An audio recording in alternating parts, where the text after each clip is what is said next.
The five forces analysis for the drone industry include threat of new entrants, threat of substitutes, customer bargaining power, supplier bargaining power, and industry rivalry. Examples of new entrants is difficult to enter, sunk costs, technology needs, and economies of scale. For threat of new entrants, there's a high entry barrier. When barriers are high, it is more difficult for new competitors to enter the market. A high entry barrier will positively affect profits of the company. Next is high sunk costs limit competition. Once a company's money has been spent, that money is considered a sunk cost, regardless of what the money is spent on.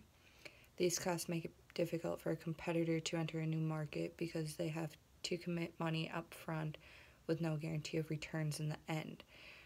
For example, with the drone company, a competitor could spend money to invest in a new drone company, and 2 years later that business could fail. In that short of time frame, the company wouldn't have made any profits to cover the initial sunk cost. The next is advanced technology needs make it difficult for new competitors to enter the market. For a drone company, you obviously need the technology to produce and run the drones before you can even think about producing them. And the last threat of entry is the time and cost of the entry. Time and cost can vary depending on the market, the industry, and the regulations. When competitors are looking at entering the market, they have to consider everything that needs to be done before getting into the drone business. There's government regulations, there's a time frame as far as finding a building that you're going to be in. This ties into cost too. Finding a building, finding a worker, getting all the equipment put in. And then the next one, threat of substitutes. The threat of substitutes is having a limited number of substitutions. Right now there are many companies that make drones, but all companies make them different. In our case, there was 4 companies that were competing against each other. It was tough to get our profits up, but it was doable. The next is substantial product differentiation. This one ties into the limited numbers of substitutions because every drone company makes their products differently. The products and services vary greatly, so customers are less likely to find comparable products or services to meet their needs. If a customer is looking for something specific and find one they like, they may have a hard time finding a similar one since the production of drones vary. Last is the cost change. If a customer were to find a drone they like and then find a similar one, more than likely there will be a price difference. One drone could be a basic and the other could be a more advanced. For bargaining power of customers, low buyer price sensitivity has to be considered.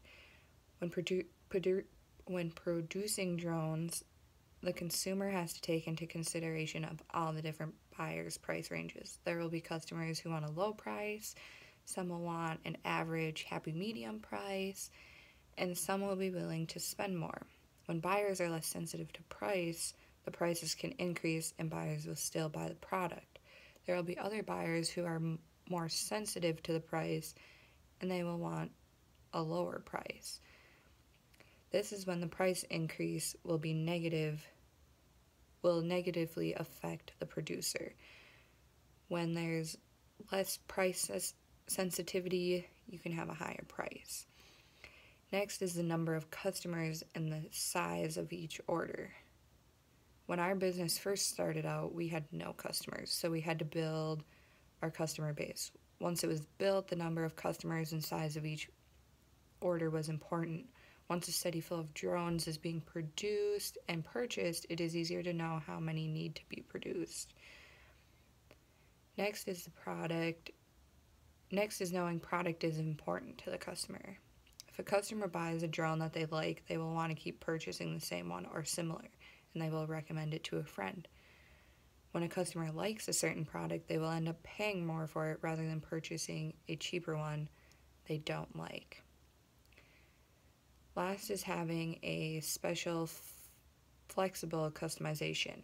If a customer wants a customized drone, it's up to the producer to offer that. Of course, this will come at an extra cost to the buyer, but being that they are able to customize what they want, they will pay that price. If a customer requires special customization, they are less likely to switch producers who don't offer customization. For bargaining power of supplies, the first is high competition among suppliers is very important. High competition among suppliers acts to reduce prices to producers. When dealing with many suppliers, a company wants to go with the supplier that will give them the most for the lowest price. For example, if supplier A will give the company 100 drone cameras at a cost of $55 each, and supplier B will give them 125 cameras at $45 each, it would probably be best to go with supplier B. Yes, the company will be purchasing an extra 25 drones, but the price isn't much different. It would cost an extra 125 to go with supplier B. And then there is volume is critical to suppliers. This also ties into the competition of suppliers. Suppliers with high volume have less bargaining power. This can make producers threaten to cut out volumes and hurt the supplier's profit. As an example, I will use the same as above. Supplier A sells 100 drone cameras at $55, and supplier B sells 125 at $45 each. At this price and volume, the most common sense decision is to go with supplier B. If supplier A were to drop their price to $45 or even $50 a camera, the producer may threaten supplier B of switching to A. This may convince supplier B to drop the price for the producer. For industry rivalry, the first industry rivalry is how fast the industry growth rate is. Industries that grow revenue quickly are less likely to compete because the total industry size is also growing. When the industry has a slow growth, the only way to grow is to steal market share from competitors. For example, if company A has a slow growth rate, they will have to steal market share from company B to grow. If company A has a fast growth rate, there is no need to steal market share from a company because they are already producing revenue quickly. Next is government limitations on competition. This is a positive effect if competition is limited. Government policies and regulations can dictate the level of competition within the industry, and if limited, there will be less competition, resulting as a favor to the company. Next is industry size. Large industries allow multiple firms and producers to do well without having to steal market share from each other. And last is industry rivalry is the exit barriers. If exit barriers are low, weak firms are more likely to leave the market. This will cause an increase in profits for the remaining firms.